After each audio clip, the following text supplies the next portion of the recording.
Good morning students. तो Devendra academy में आपका स्वागत है। इस वीडियो में मैं आपको हिंदी व्याकरण बताने वाला हूँ। ठीक है, तो आपकी त्रैमासिक परीक्षा चल रही है, तो ये हिंदी जो मैं व्याकरण का जो वीडियो लेकर आया हूँ, ये कक्षा 9वीं 10वीं 11वीं 12वीं चारों कक्षाओं के विद्यार्थियों के लिए बहुत ज़्यादा इम्पोर्टेंट है। ठीक है, एक कॉमन आपकी व्याकरण है, कॉमन आपकी ग्रामर है, जो कि आपके 9th 10th 11th और 12th सभी बच्चों को आती है। तो आप इस व्याकरण के वीडियो को अच्छे से देख लें और जितने भी अपने दोस्त हैं उनको भी शेयर कर दें, ताकि वो भी इस वीडियो का लाभ उठा सकें।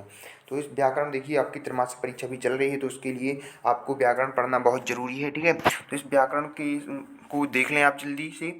और जो ये व्याकरण है यही आती है सबके पेपर में। ठीक है, चाहे वो 9th वाले हों, चाहे 10th वाले हों, चाहे 11th वाले हों, चाहे 12th वाले हों, ये व्याकरण आपकी कॉमन रहती है। तो आप इस व्याकरण को पढ़ लें, इसमें देख लें, एक एक चीज़ की इसमें आपको डेफिनेशन मिल जाएगी। जो इसमें आपके ऑब्जेक्टिव टाइप क्वेश्चंस भी बनते हैं और जो आपके शॉर्ट टर्म वाले जो क्वेश्चन होते हैं वो भी बनते हैं। ठीक है, कई प्रकार से व्याकरण से क्वेश्चन आते हैं। तो कक्षा 9वीं 10वीं 11वीं 12वीं के सभी बच्चों से रिक्वेस्ट है कि इस वीडियो को ज़रूर देख लें और अपने दोस्तों को भी शेयर कर दें, ताकि वो भी इस वीडियो का लाभ उठा सकें। एक एक चीज़ इसमें आपको बताई गई है, तो आपको अच्छे से इनको पढ़ना है और अच्छे से इसको समझना है। ठीक है,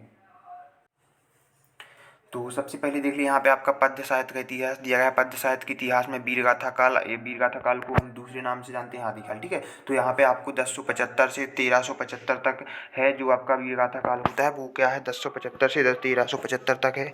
जो आपका भक्ति काल है वो आपका 1375 से 1700 तक है। रीति काल जो है वो आपका 1700 से 1900 तक है संवत। ठीक है, इसके बाद जो आपका आधुनिक काल है वो आपका 1900 से अब तक, मतलब जो आधुनिक काल है वो अभी चल रहा है। ठीक है, तो 1900 से लगातार अभी तक चला आ रहा है। इसके बाद हम वीरगाथा काल की विशेषताएं देख लेते हैं। ठीक है, तो ये वीरगाथा काल की आपको विशेषताएं यहाँ पे दिख रही होंगी। ये रही वीरगाथा काल की विशेषताएं। पहली विशेषता, दूसरी, तीसरी, चौथी, पांचवी, इसको नोट करते जाइए आप, अच्छे से इसके नोट्स बना लें। ठीक है, तो ये आपकी वीरगाथा काल की विशेषताएं हो गई। और इसके बाद ये आपके प्रमुख कवि और उनकी रचना, मतलब वीरगाथा काल के जो कवि हैं, वीरगाथा काल के कवि और उनकी रचना यहाँ पे आपको सामने दी हुई हैं, 4 कवि और उनकी रचना। ठीक है, इसके बाद आप देख सकते हैं दूसरा भक्ति काल। भक्ति काल में, भक्ति काल सबसे पहले तो भक्ति काल को 2 भागों में बांटा गया है। पहला है सगुण भक्ति और दूसरा है निर्गुण भक्ति। तो सगुण और निर्गुण का देख लें हम, तो जो सगुण भक्ति है उसमें आपका राम भक्ति शाखा आ जाता है, कृष्ण भक्ति शाखा आ जाता है, और निर्गुण में आपका प्रेम मार्गी और ज्ञान मार्गी आ जाता है। राम भक्ति शाखा के प्रमुख कवि तुलसीदास हैं। तुलसीदास की जो रचना है वो है रामचरितमानस। और दूसरे हैं आपके नाभादास। नाभादास की जो रचना है वो है भक्तमान। ठीक है, इसके बाद नेक्स्ट हम देख लेते हैं कृष्ण भक्ति शाखा की प्रमुख कवि और रचनाएं। तो कृष्ण भक्ति शाखा के प्रमुख कवि आपको यहाँ पे सूरदास मिल जाएंगी। सूरदास की जो रचना है वो सूरसागर है। दूसरा है रहीम। रहीम की रचना आपकी दोहाबली सतसई है। ठीक है, इसके बाद निर्गुण। निर्गुण भक्ति धारा में प्रेम मार्गी शाखा के प्रमुख कवि, प्रेम मार्गी शाखा के, तो प्रेम मार्गी शाखा के प्रमुख कवि रचना तो मलिक मोहम्मद जायसी हैं। प्रेम मार्गी शाखा की उनकी रचना यहाँ पे पद्मावत दी गई है। ज्ञान मार्गी शाखा की कवि रचना तो यहाँ पे कबीरदास। कबीरदास की बीजक साखी शबद रमैनी। ठीक है, और रैदास की रैदास के पद। इसके बाद हम आते हैं भक्ति काल की विशेषताएं देख लेते हैं। तो यहाँ पे आपको भक्ति काल की विशेषताएं दिख रही हैं स्क्रीन पर। आपको अच्छे से इनको नोट्स कंप्लीट करते जाना है इनकी। ठीक है, ये आपको काम में आने वाली है आगे तक। ठीक है, जब भी आप, जहाँ तक आप, आपकी ग्रेजुएशन भी अगर आप में हिंदी रहती है ग्रेजुएशन में, तो आपको वहाँ भी काम आएगी। ठीक है, तो आप सभी को देख लेना है, 9th से लेके जितने भी आपके ग्रेजुएशन तक के बच्चे हैं सभी को ये ग्रामर काम आती है। बेसिक ग्रामर होती है, सबके लिए कंपलसरी है। ठीक है, इसके बाद है प्रमुख कवि और रचनाएं। तो प्रमुख कवि देख लें और रचनाएं देख लें। किसकी बात करें, भक्ति काल की। ठीक है, भक्ति काल के प्रमुख कवि और उनकी रचनाएं यहाँ पे दी गई हैं। राम भक्ति शाखा के कवि हैं 4, उनकी रचनाएं दी गई हैं। यहाँ पे कृष्ण भक्ति शाखा के कवि, उनकी रचनाएं दी गई हैं। ठीक है, इसके बाद ज्ञान मार्गी शाखा के कवि और उनकी रचनाएं दी गई हैं। प्रेम मार्गी शाखा के कवि और उनकी रचनाएं दी गई हैं। स्क्रीनशॉट करते जाइए। इसके बाद हमारा रीतिकाल। रीतिकाल की विशेषताएं दी गई हैं यहाँ पे। रीतिकाल की विशेषताएं, रीतिकाल के प्रमुख कवि और उनकी रचनाएं दी गई हैं। इसके बाद चौथा आता है हमारा आधुनिक काल, जो कि 1900 से अब तक चला आ रहा है। आधुनिक काल की विशेषताएं यहाँ पे आपको स्क्रीन पर शो हो रही हैं। ठीक है, इसके बाद ये आपकी प्रमुख कवि और रचनाएं हो गई किनकी, कहाँ की, आधुनिक काल की। आधुनिक काल के कवि और उनकी रचनाएं हैं। ठीक है, इसके बाद आधुनिक काल को 6 भागों में बांटा गया है। जो आधुनिक काल है उसको भी 6 भागों में बांटा गया है। तो पहला हो गया भारतेंदु युग, जो कि 1850 से 1900 तक है। द्विवेदी युग दूसरा है 1900 से 1920 तक। इसके जो वो कवि हैं हजारी प्रसाद द्विवेदी हैं, ठीक है। और छायावादी युग हो गया, प्रगतिवादी युग हो गया, यहाँ पे साइड में उनका काल भी दिया गया है, समय काल। और प्रयोगवादी युग हो गया, सॉरी प्रगतिवादी युग हो गया, प्रयोगवादी युग हो गया, नई कविता हो गई, ठीक है। नई कविता 1950 से आज तक मतलब चली आ रही है। और प्रताप नारायण मिश्र क्या हैं, इनके कवि हैं नई कविता के, ठीक है। और भारतेंदु युग अब देख लें तो भारतेंदु युग के जो कवि हैं वो भारतेंदु हरिश्चंद्र हैं, इनकी रचना प्रेम सरोवर, प्रेम मलिक। प्रताप नारायण मिश्र हैं, इनकी श्रृंगार विलास बातक, ठीक है। इसके बाद आपकी जो एक चीज़ और है यहाँ पे, प्रमुख रहस्यवादी कवि, यहाँ पे एक नोट करने वाली चीज़ है जो अलग से लिखी हुई है। प्रमुख रहस्यवादी कवि कबीरदास हैं, ठीक है। अब भारतेंदु युग की विशेषताएं यहाँ पे दी गई हैं। इसके बाद द्विवेदी युग आता है। द्विवेदी युग में यहाँ पे आपको द्विवेदी युग के जो कवि हैं वो हैं आपके यहाँ पे मैथिलीचरण गुप्त, हरिऔध, राम नरेश त्रिपाठी, श्रीधर पाठक, उनकी रचनाएं भी साइड में दी गई हैं। इसके बाद द्विवेदी युग की विशेषताएं यहाँ पे आपको दी गई हैं, आप इनको लिख सकते हैं। छायावादी युग की विशेषताएं, छायावादी युग के कवि दिया गया है यहाँ पे और उनकी रचनाएं दी गई हैं, ठीक है। इसके बाद नेक्स्ट बढ़ते हैं हम आगे। ये आपकी छायावादी युग की विशेषताएं हो गई। नेक्स्ट हम प्रगतिवाद युग की ओर बढ़ते हैं। तो प्रगतिवाद का समयकाल दिया गया है, उन प्रगतिवाद के जो कवि हैं उनका नाम लिखा हुआ और उनकी रचनाएं यहाँ पर साइड में दी गई हैं, ठीक है। इसके बाद प्रगतिवाद की विशेषताएं आपको दी गई हैं। प्रयोगवाद दिया गया है, प्रयोगवाद की जो कवि हैं उनकी रचनाएं यहाँ पे दी गई हैं, तो आप इनको नोट करते जाना है आपको। और यहाँ पे प्रयोगवाद की विशेषताएं दी गई हैं। नई कविता के प्रमुख कवि और उनकी विशेषताएं यहाँ पे दी गई हैं। इसके बाद आता है हमारा, अब देखिए यहाँ पे हमारा जो यहाँ पे हमारा क्या था, जो हमारा यहाँ पे कवि और उनकी रचनाएं थी वो सब खत्म हो चुकी हैं, ठीक है। जितने भी हमारे प्रयोगवाद हो गया, ठीक है, ये हमने 6 आपको बताए हैं। तो यहाँ पे हमारा एक पोर्शन खत्म हो गया, ठीक है। इसके बाद हम दूसरा पोर्शन है हमारा, यहाँ से हमारा जो मेन ग्रामर होती है वो स्टार्ट होती है, ठीक है। तो सबसे पहला हम देखेंगे रस कि रस क्या है। तो रस की परिभाषा यहाँ पे लिखी हुई है, जब काव्य को पढ़ने, सुनने, देखने आदि में पाठक, श्रोता, दर्शकों को जिस आनंद की अनुभूति होती है उसे रस कहते हैं। तो ये आपकी परिभाषा हुई रस की। अब रस के अंग देख लीजिए। रस के 4 अंग होते हैं। रस के अंग कितने होते हैं? 4 अंग होते हैं। पहला स्थायी भाव, दूसरा विभाव, तीसरा अनुभाव, चौथा संचारी भाव।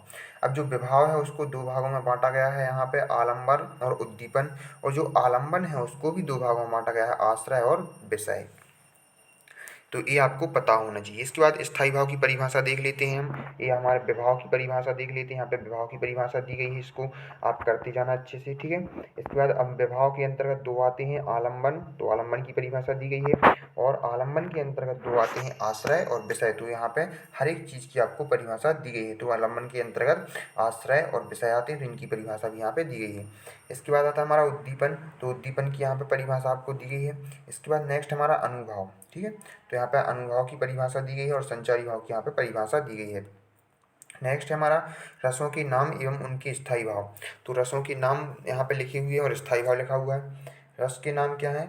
श्रृंगार रस, श्रृंगार का क्या है स्थायी भाव? रति। हास्य का हंसी, यहाँ पे हास्य का हास भी है और हंसी भी है, ठीक है।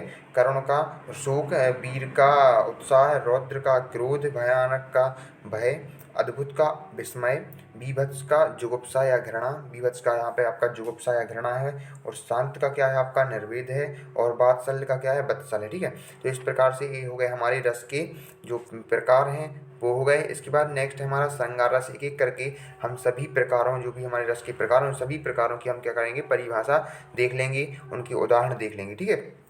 तो श्रृंगार रस हमने देखा। श्रृंगार रस की अब परिभाषा देखते हैं। तो श्रृंगार रस की यहाँ पे परिभाषा दी गई है।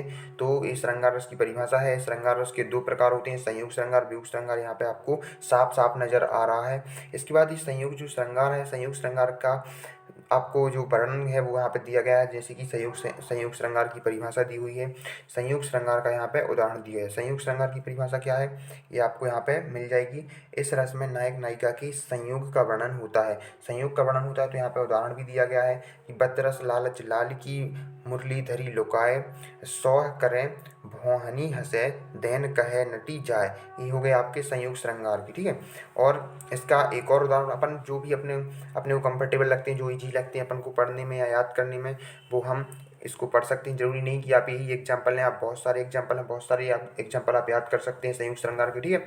हर एक श्रृंगार, हर एक रस के, ऐसा नहीं कि संयुक्त श्रृंगार के, हर एक रस के आप बहुत सारे एग्जाम्पल याद कर सकते हैं, और जो आपको ईजी लगे आप वो याद रखिए, ठीक है। इसका एक एग्जाम्पल और बताते हैं हम आपको। इसका देखिए, ये आपको देख लिया है ना, तो ये तो आपने कर लिया, ठीक है। इसके बाद नेक्स्ट है आपका, इसके बाद एक और एग्जाम्पल बताते हैं हम आपको संयुक्त श्रृंगार का। उसका है आपको, राम को रूप निहारत जानकी, कंगन के नग की परछाई, एते सबई सुध भूल गई, कर टेक रही पल टारत नहीं। तो ये भी एक आपका संयुक्त श्रृंगार का उदाहरण है। फिर से बताते हैं, आप लिख लीजिए अगर आपने नहीं लिखा है तो। राम को रूप निहारत जानकी, कंगन के नग की परछाई, एते सबई सुध भूल गई, कर टेक रही पल टारत नहीं, ठीक है। तो ये भी आपका संयुक्त श्रृंगार का एक उदाहरण है। इसके बाद हम आता है हमारा नेक्स्ट, हमारा वियुक्त श्रृंगार, ठीक है। वियुक्त श्रृंगार देख लीजिए आप, वियुक्त श्रृंगार का यहाँ पे आपको परिभाषा दी हुई है, आप इसको अच्छे से देख लीजिए। इस रस में नायक नायिका की वियोग का वर्णन होता है। एग्जाम्पल दिया गया है यहाँ पे, हे खग हे मृग मधुकर श्रेणी, तुम देखी सीता मृग नैनी, ठीक है। इस प्रकार से नेक्स्ट हमारा रस है हास रस, इसकी परिभाषा दी हुई है, इसका एग्जाम्पल यहाँ पे नीचे दिया गया है, इसको स्क्रीनशॉट कर लीजिए। इसके बाद करुण रस है, उसकी परिभाषा है और उसका उदाहरण है, ठीक है। नेक्स्ट हमारा वीर रस है, यहाँ पे वीर रस की परिभाषा आपको दिख रही होगी, ठीक है। इसके बाद से यहाँ जो आपको यहाँ तक है, इसके बाद से आपको यहाँ से लिखना है, ठीक है। तो ये आपकी परिभाषा है और ये आपका यहाँ पे एग्जाम्पल दिया गया है। ये आपका रौद्र रस आ गया, रौद्र रस की परिभाषा और उसका उदाहरण आपको दिख रहा है। फिर नेक्स्ट आपको आ गया है भयानक रस, भयानक रस की परिभाषा और उदाहरण आपको स्क्रीन पर शो हो रहा होगा, ठीक है। स्क्रीनशॉट करते जाइए, अच्छे से नोट्स तैयार कर लेने हैं आपको इसके, ठीक है। ये आपको बहुत आगे तक काम में आने वाला है, जहाँ तक आप हिंदी पढ़ेंगे, ठीक है। तो ये अद्भुत रस है, अद्भुत रस की परिभाषा यहाँ पे लिखी हुई है, ये नीचे आपको उदाहरण मिल जाएगा अद्भुत रस का। अब नेक्स्ट है आपका बीभत्स रस, बीभत्स रस में आपका ये आपकी परिभाषा हो गई और ये आपका एग्जाम्पल हो गया। इसके बाद है आपका शांत रस, शांत रस की परिभाषा और उदाहरण हो गया उसका, ठीक है। इसके बाद ये आपका बात्सल्य रस है, लास्ट रस जो आपका है वो बात्सल्य, बात्सल्य की परिभाषा हो गई और ये आपका उदाहरण हो गया नीचे, ठीक है। इसके बाद हम आते हैं काव्य। अब काव्य रस तो हमने पढ़ चुका, अब हम पढ़ेंगे काव्य क्या है, ठीक है। तो काव्य, अब आप देखिए बहुत जो जितने भी आपके बोला जाए कि जितने भी कवि रहे हैं या लेखक रहे हैं, तो उन्होंने अपनी काव्य की हर एक कवि ने अपनी काव्य की एक अलग परिभाषा दी है, ठीक है। तो जैसे कि हम काव्य की अलग अलग परिभाषा देख लेते हैं अलग अलग कवियों के द्वारा। तो सबसे पहला हम देखते हैं आचार्य विश्वनाथ के अनुसार, आचार्य विश्वनाथ ने काव्य की क्या परिभाषा दी। तो आचार्य विश्वनाथ ने जो परिभाषा दी है वो है रसात्मकम वाक्यम काव्यम, अर्थात रस युक्त वाक्य ही काव्य है। ये आचार्य विश्वनाथ के द्वारा दी गई परिभाषा है। इसके बाद दूसरा जयशंकर प्रसाद के अनुसार, जयशंकर प्रसाद ने जो आपकी जो परिभाषा दी है काव्य की, वो ये है कि आत्मा की संकल्पनात्मक, आत्मा की संकल्पनात्मक अनुभूति ही काव्य है।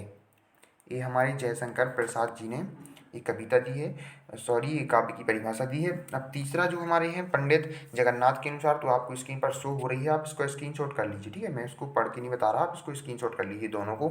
पंडित जगन्नाथ के अनुसार है और ये आचार्य रामचंद्र शुक्ल के अनुसार है, ठीक है। तो इसको नोट कर लीजिए आप। नेक्स्ट है हमारा काव्य। अब इसके प्रकार देख लेते हैं कि तो काव्य कितने प्रकार के होते हैं। तो आपको यहाँ पर दिख रहा होगा, अच्छे से आप देख पा रहे होंगे कि ये काव्य है। काव्य के दो प्रकार हैं, दृश्य काव्य, श्रव्य काव्य, ठीक है। इसके बाद श्रव्य काव्य, दृश्य काव्य के दो प्रकार हैं, नाटक एकांकी, और श्रव्य काव्य के हैं प्रबंध और मुक्तक, ठीक है। इसके बाद एकांकी जो एक प्रबंध काव्य जो है, यहाँ पे प्रबंध काव्य जो है उसके तीन हैं, महाकाव्य, खंड काव्य और आपका आख्यानक गीतियाँ। इसके बाद जो आपका मुक्तक काव्य है उसके भी दो हैं आपके, पाठ मुक्तक और गेय मुक्तक, ठीक है। अब हम एक एक करके सभी टर्म को समझ लेते हैं। पहला हमारा क्या था, श्रव्य काव्य, ठीक है। तो श्रव्य काव्य दृश्य काव्य को देख लेते हैं। तो ये आपकी श्रव्य काव्य की परिभाषा लिखी हुई है यहाँ पे, इसको कर लें आप अच्छे से, स्क्रीनशॉट कर लीजिए। सबसे पहले श्रव्य काव्य की परिभाषा। अब श्रव्य काव्य के अंतर्गत पहला है आपका प्रबंध काव्य, तो प्रबंध काव्य की परिभाषा लिखी हुई है वहाँ पे। अब इसके बाद प्रबंध काव्य का जो उदाहरण है, प्रबंध काव्य के अंतर्गत जो आता है वो है हमारा महाकाव्य। महाकाव्य की विशेषताएं लिखी हुई हैं और महाकाव्य की विशेषताओं के अलावा उनके कवि और उनकी रचनाओं के नाम लिखे हुए हैं, ठीक है। इसके बाद नेक्स्ट है हमारा परिभाषा का है कि हमारी महाकाव्य की परिभाषा है। तो महाकाव्य की परिभाषा यहाँ पे दी हुई है आपको, तो महाकाव्य की परिभाषा पढ़ लें आप। इसके बाद दूसरा आता है हमारा, मतलब इसी के अंतर्गत खंड काव्य। तो खंड काव्य की यहाँ पे विशेषताएं दी गई हैं, आपको देख सकते हैं यहाँ पे, आपको दिख रहा होगा, ये पहली विशेषता हुई आपकी, ठीक है।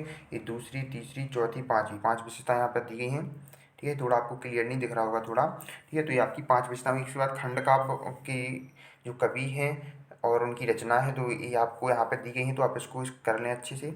इसके बाद आख्यानक गीतियाँ आती हैं, तो आख्यानक गीतियाँ में महाकाव्य का ये आपकी परिभाषा दी हुई है और आख्यानक गीतियाँ की यहाँ पे गीतियाँ दी हुई हैं और उनकी रचनाकार दिए हुए हैं, ठीक है। इसके बाद मुक्तक काव्य आता है। मुक्तक काव्य जो सेकंड नंबर पर आता है हमारा मुक्तक काव्य। तो मुक्तक काव्य की यहाँ पे परिभाषा आपको शो हो रही होगी और ये परिभाषा के बाद ये आपका मुक्तक काव्य के अंतर्गत दो आते हैं, पाठ्य मुक्तक और गेय मुक्तक। तो पहला हमारा पाठ्य मुक्तक देख लेते हैं। पाठ्य मुक्तक की ये परिभाषा हो गई, ठीक है। इसके बाद नेक्स्ट है हमारा गेय मुक्तक। तो गेय मुक्तक की आपको यहाँ पे परिभाषा हो गई। इसके बाद हमारा दृश्य काव्य है। दृश्य काव्य में क्या है, दृश्य काव्य की परिभाषा और दो यहाँ पे आपको उदाहरण भी दिए हुए हैं, नाटक और एकांकी। इसके बाद नाटक की हम यहाँ पर परिभाषा देख लेते हैं। नाटक की परिभाषा आप देख सकते हैं, आपको यहाँ पे स्क्रीन पर शो हो रही है, ये आपकी नाटक की परिभाषा है। इसके आगे और भी है, आप इसको देख लें। ये आपकी इसमें कई अंक होते हैं, किसमें, ये आपका आपने देखा नाटक, नाटक में कई अंक होते हैं, ठीक है ना। ये आपकी परिभाषा है। अब नाटक और उनके विभिन्न नाटक हैं और उनकी साइड में उनके कवियों के नाम दिए गए हैं। इसके बाद एकांकी आता है। एकांकी की परिभाषा यहाँ पे दी हुई है और उनके एग्जाम्पल भी दिए हुए हैं, उनके कवियों के नाम भी दिए हुए हैं। इसके बाद हम देख लेते हैं प्रबंध और मुक्तक काव्य में अंतर। ये मोस्ट इम्पोर्टेंट क्वेश्चन हो जाता है 9th 10th 11th 12th सभी क्लास के बच्चों के लिए, यानी कि बोला जाए तो बेसिकली हिंदी ग्रामर में इम्पोर्टेंट क्वेश्चन है मुक्तक काव्य और प्रबंध काव्य में अंतर। तो प्रबंध काव्य और मुक्तक काव्य में 4 अंतर आपको यहाँ पे स्क्रीन पर शो हो रहे हैं, जल्दी से आप इनका स्क्रीनशॉट कर लीजिए। इसके बाद हमारा खंड काव्य और महाकाव्य में अंतर आता है, तो इसको भी जल्दी से आप इनका स्क्रीनशॉट ले लें, मोस्ट इंपोर्टेंट क्वेश्चन हैं ये सभी। इसके बाद आता है हमारा कवित्त छंद, ठीक है। कवित्त छंद आता है, तो सॉरी ये मैंने अलग से इसमें टर्म ऐड कर दिया है। आपको एक एक करके मैं जो नेक्स्ट वीडियो अपलोड करूँगा तो उसमें एक एक करके पूरा छंद बताऊँगा, छंद की प्रॉपर परिभाषा हर तरीके से बताऊँगा। लेकिन आप अभी फ़िलहाल के लिए जो आपकी त्रैमासिक परीक्षा चल रही थी उसकी तैयारी के हिसाब से मैंने इनको इसमें ऐड कर दिया था कि आपकी जो आपका करंटली जो सिलेबस है जो आपकी त्रैमासिक परीक्षा के लिए मैंने बेसिकली उसके लिए उसको ध्यान में रखते हुए मैंने वीडियो बनाया। तो पहले आप इसको आप उस बी में लें, ठीक है, मतलब त्रैमासिक परीक्षा के बी में लें। बाकी मैं आपको अलग से एक एक टॉपिक वाइज छंद का अलग टॉपिक, समास का अलग टॉपिक है ना, रस का अलग टॉपिक, इस टाइप से मैं अलग से वीडियो अपलोड करूँगा। तो चैनल को सब्सक्राइब कर लें आप और साथ में बेल आइकन को भी प्रेस कर दें ताकि जैसे ही मैं नेक्स्ट वीडियो अपलोड करूँ तो उसका नोटिफिकेशन आपको तुरंत मिल जाए। क्योंकि एक एक करके मैं सभी टर्म आगे जैसे ही आपकी त्रैमासिक परीक्षा खत्म होती है एक एक करके सभी टॉपिक मैं आपको कंप्लीट कराने वाला हूँ, जो भी आपकी हिंदी ग्रामर और इंग्लिश ग्रामर है सभी की, ठीक है। तो ये आपका कवित्त छंद हो गया, परिभाषा और उदाहरण लिखा है, स्क्रीनशॉट कर लीजिए। ये आपका सवैया छंद हो गया, यहाँ पे आपको परिभाषा मिल जाएगी, उदाहरण मिल जाएगा, स्क्रीनशॉट कर लीजिए अब जल्दी से।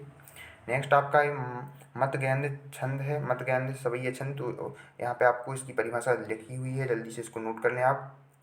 नेक्स्ट है आपका दुर्मिल सवैया की परिभाषा और यहाँ पे इसका उदाहरण भी दिया हुआ है। नेक्स्ट है आपका शब्द गुण, इसकी शब्द गुण की परिभाषा यहाँ पे लिखी है, ठीक है। तो मैंने इतना ही लिखा है इस वीडियो में, इतना ही किया है, आप अभी इतना कर लें। इसके बाद जो नेक्स्ट वीडियो अपलोड करूँगा इसकी आगे की व्याकरण उसमें होगी, टॉपिक वाइज होगी, आपको अच्छे से समझ में आएगी। और जो भी आपके डाउट्स हैं, अगर आपसे कुछ भी आपको और पूछना है, एग्जाम्पल पूछना है किसी और रस के जो ईजी एग्जाम्पल है, तो आपको याद नहीं हो रहे हैं अगर ये वाले, तो आप कमेंट बॉक्स में कमेंट कर दीजिए, आपको नए तरीके से अच्छे से आपको हर चीज़ बताई जाएगी, ठीक है। तो अगर आपको ये वीडियो पसंद आई तो वीडियो को लाइक जरूर कर देना और चैनल पर अगर नए हो तो चैनल को सब्सक्राइब कर लें, साथ में बेल आइकन को भी प्रेस कर दें ताकि जो भी मैं नेक्स्ट वीडियो अपलोड करूँ तो उसका नोटिफिकेशन आपको तुरंत मिल जाए। Thank you.